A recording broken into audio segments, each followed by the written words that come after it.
And then the Gospels are written later on, reinforcing that position. And I personally call the person of the Gospels, to just make it quick, Jesus Paul. Basically, it's Jesus Paul walking around. Jesus walking around Galilee is Paul walking around in Asia Minor and all these other places. And shaking the dust off his feet is what Paul does in Acts to the synagogues, and basically what Jesus is doing in Galilee and so on. It's called Galilee of the Nations, according to the way it is looked upon. And it's a long story. It's beyond our scope here. However, the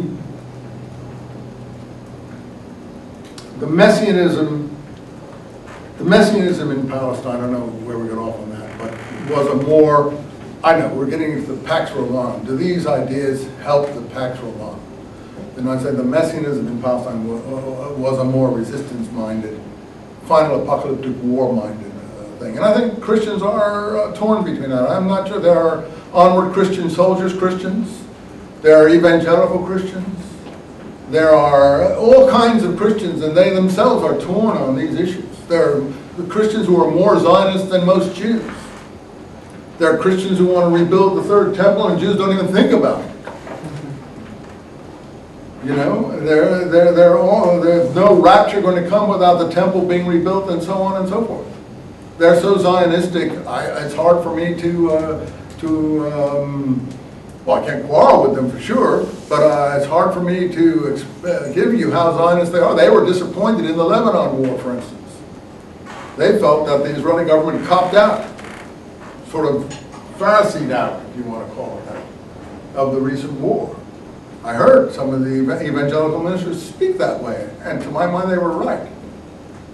And I think this government is going to perish, this present government. I certainly hope with all my soul that it does. That's my own personal feeling. I think it's not representative of the Israeli people, and I don't think that, and I think it made a total mess of things, and I think it brought the Jewish people into disrepute by bombing huge neighborhoods of Beirut. That was unnecessary, because they didn't want to take casualties and so on. It's a terrible decision. I'm not trying to second guess anybody, but I don't think that they performed nobly. And I think evangelical Christians felt that too, and were disappointed in their performance.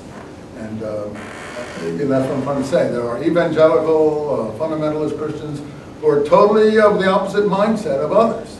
So there's all kinds of Christians, and there are all kinds of things wrestling in their souls, because the Jesus of Scripture is a split personality. On one sense, he says, I've come to bring fire and a sword. On the other side, he's president is saying, turn the other cheeks, render unto Caesar what is Caesar. You know, it's a total contradictory elements going into the portrait there. So again, I don't want to waste your time with something you get in other classes, but the Scripture is a very difficult, layered problem. But going back to the situation of what Messianism in Palestine was, I think it was this extreme Messianism that we're talking about. And I think the Romans knew it as that, and they were frightened of it. And they would do anything they could to suppress it, and they fought it in Palestine twice. They destroyed the Jewish community in Egypt. People don't know that. They wiped it out in 115 in riots. And we found it in the Oxyrhynchus dumps, the records of the total eradication of the Jewish community in Egypt because of constant revolutionary activity. Jews in North Africa, Jews in Crete. This went on and on and on. And the Messianic movement was, according to the Roman literature of the period, was a disease that was spreading across the Mediterranean. And they would do anything they could to exterminate it and wipe it out. I'm not blaming them or blaming the Jews. I'm just trying to give you an example. Okay, so once this happened, okay, so get back to the Septuagint, and then we'll get on to the Pharisees and who survived. So once this happened, a book like the Septuagint has literature that is not in the Pharisee Bible. Now, when the Protestant Reformation occurred, they felt that they wanted to get away from the Catholic Church and the Catholic Bible. So they said, well, how can we rely on this Greek Bible, this Septuagint, this Vulgate, Latin is the Vulgate? We need to go to the Jewish original. We need to go to the rabbis and retranslate everything. So that's what Luther did, that's what Rockland did in Italy, and different people there, and finally the King James Bible in England. They went to the Jewish rabbinical text. They were getting a pretty good Bible, but they didn't know it was a Pharisee Bible. So you see, what is the difference between a Protestant Bible and a Catholic Bible? The Apocrypha.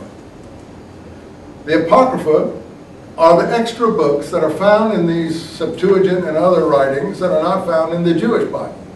And the Protestants, having gone back to retranslate the Hebrew Bible in the 16, 17 centuries, left these books out, which is, I think they're not very good books. Most of them are inferior. But the weird thing is that the Maccabee books were in the the Vulgate and the later Septuagint. Couldn't have been in the early Septuagint, 200 BC, because they weren't written yet. But in any case, they were in the later, what was called the Septuagint. And the Maccabee books tell you what Hanukkah is. How can you have the Maccabee books in a Catholic Bible who don't celebrate Hanukkah and not have it in a Jewish Bible who do celebrate Hanukkah? So that's the contradiction that occurred because of these political forces I'm telling you about. So the Catholics conserved a different Greco-Latin tradition, and the Protestants came along and said, we don't want that, we want to go back to the Hebrew one, but the Hebrew one was a late compilation. It doesn't mean it's inferior, it's just a later one of, I don't know, give you the dates. Now, the Dead Sea Scrolls,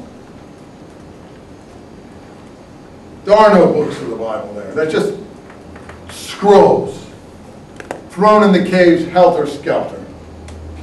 There's no way to understand which they considered holy and which they didn't consider holy. So everything was in flux.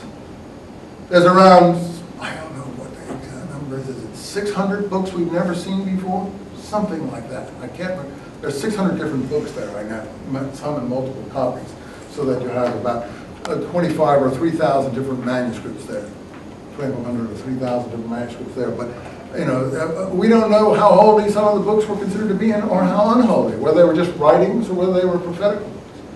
We have a temple scroll that's written in the name of God, which is written just like Deuteronomy is written, and so on and so forth. So there are books like that, like Enoch and so on and so forth, that are there, but they're not compiled in a Bible.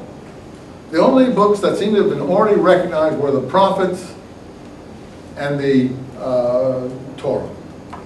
They seem to have already been crystallized at the time of the scrolls, but all the rest in flux. So I can't tell you what were the holy books at the time of the scrolls.